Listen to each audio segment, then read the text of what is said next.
Kita melanjutkan materi yang kemarin, masih di materi kombinatorial. Kali ini kita akan membahas yang disebut dengan kombinasi. Sebelumnya kita sudah mempelajari mengenai kaidah dasar menghitung, kemudian ada permutasi. Ya, ini yang untuk permutasi. Kita akan membandingkan bagaimana bedanya konsep penggunaan permutasi dan konsep penggunaan kombinasi. Baik, untuk yang kombinasi, di sini diberikan contoh kasusnya adalah ini ya, bahwa misalkan ada dua buah bola yang warnanya sama mau dimasukkan ke dalam 3 buah kotak, di mana setiap kotaknya hanya boleh berisi paling banyak 1 bola. Jadi tidak boleh bertumpuk ya. Nah, di sini ada 2 buah bola. Bolanya kalau di sini ditunjukkan warna kuning, masukkan ke kotak 1, 2, 3. Nah, ini posisi A, B, misalnya bola A di sini di kotak 1, bola B di kotak 2. Dengan posisi B yang ada di kotak 1 dan A yang ada di kotak 2 ini dianggap sama.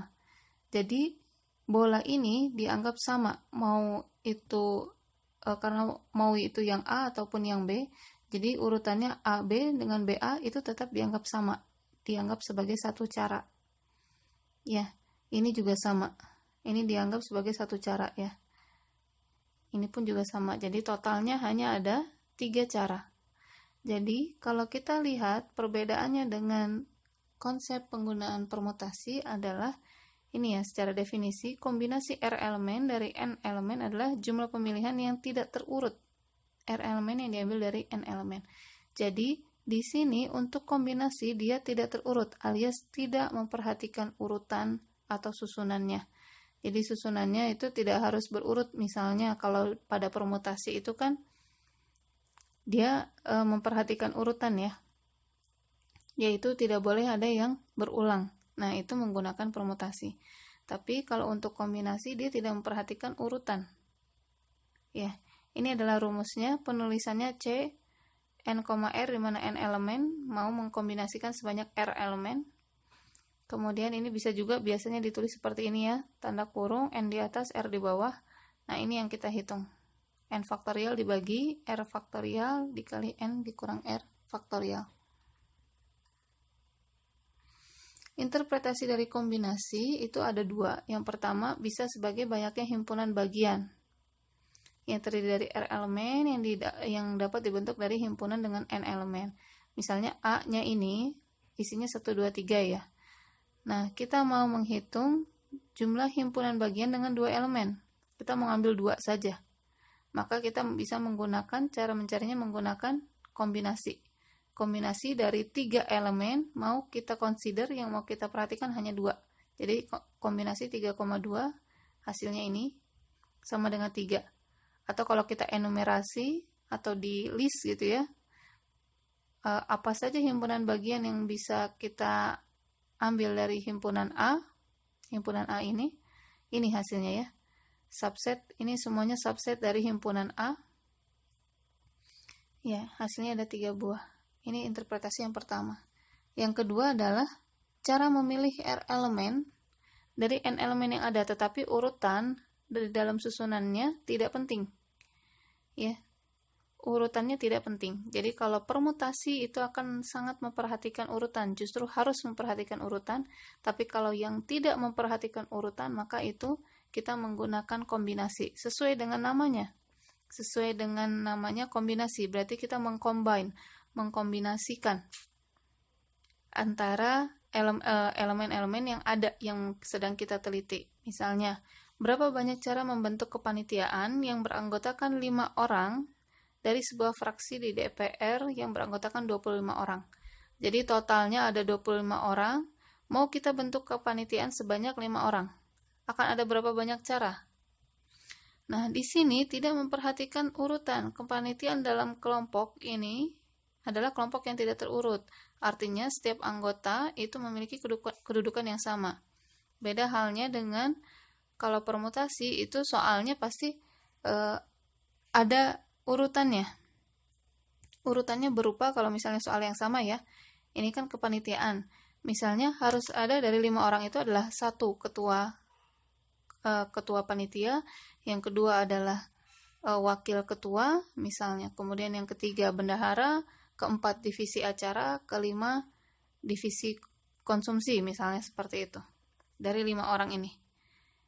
Nah, itu kan berarti kita memperhatikan urutan, karena ketika si A yang menjadi ketua itu akan beda ketika si A-nya menjadi wakil ketua. Itu dianggap susunan yang berbeda. Tapi kalau pada kombinasi itu tadi pada permutasi ya. Ketika ada jabatan, ketika ada urutan, memperhatikan urutan, itu masuk ke konsep permutasi. Tapi kalau yang ini, pokoknya panitia anggotanya 5 orang. Terserah siapa yang ketua, siapa ini, pokoknya dia tidak mengconsider, tidak memperhatikan kedudukan sama sekali, tidak memperhatikan jabatannya. Maka ini diselesaikan menggunakan kombinasi. Ini ya, kombinasi 25,5 ini ya. Hasilnya adalah 53.130.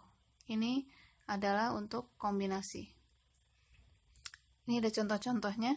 Kita akan bahas di kertas ya. Soal yang pertama, ada berapa cara untuk memilih 3 dari 4 elemen himpunan A, yaitu berisi A, B, C, D. Sebelumnya saya tuliskan kembali rumus dari kombinasi N, R. Ini bisa dituliskan juga N di atas, R di bawah, seperti ini, sama saja ya, notasinya mau pakai yang mana.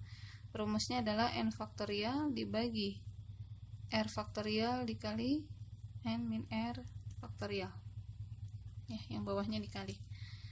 Baik, kita masuk ke contoh soal. Ini rumus yang akan kita gunakan ya. Contoh nomor 1.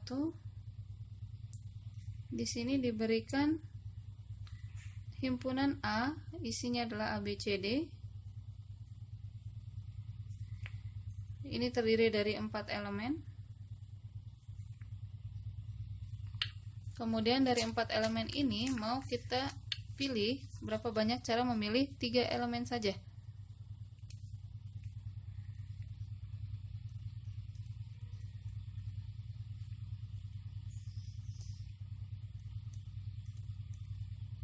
Tiga elemen. Nah, ini tidak memperhatikan urutan ya. Jadi bisa kita lanjutkan menggunakan rumus kombinasi, yaitu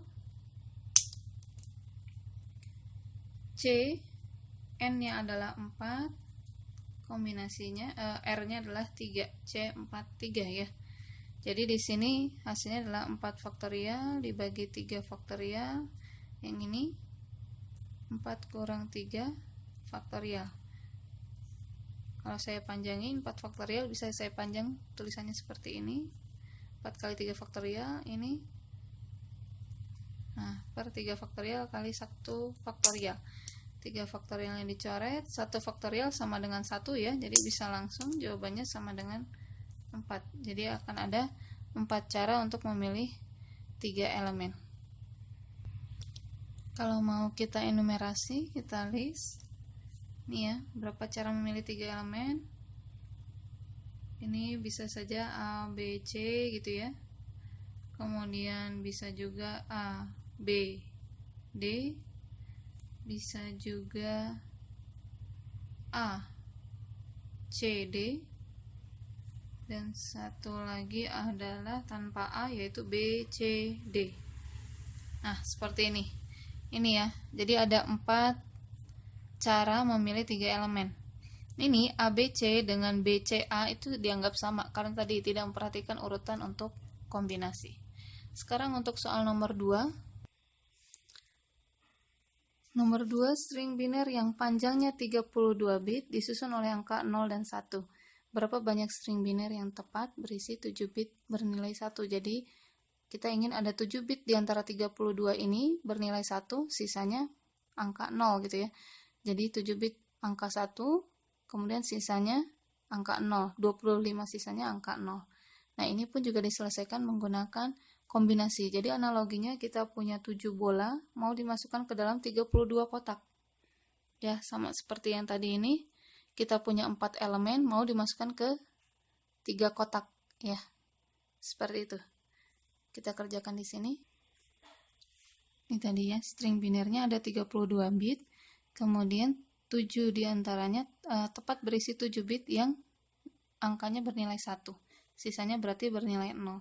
Berarti ini kita mengerjakannya adalah N-nya 32 mau dimasukkan ke dalam R, ke dalam kotak sebanyak 7. Jadi kita akan punya kombinasi 32,7 yaitu 32 faktorial dibagi 7 faktorial, 32 kurang 7 faktorial, alias ini boleh langsung menggunakan bantuan kalkulator ya.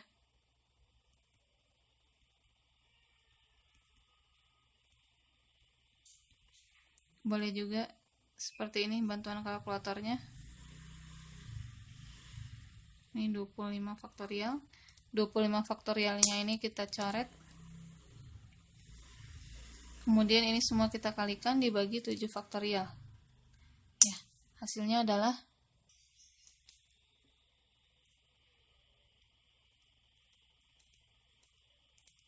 ya, ini ya hasilnya, panjang ya. Ini saya pun juga menggunakan bantuan kalkulator ya. Seperti ini untuk pengerjaan faktorial.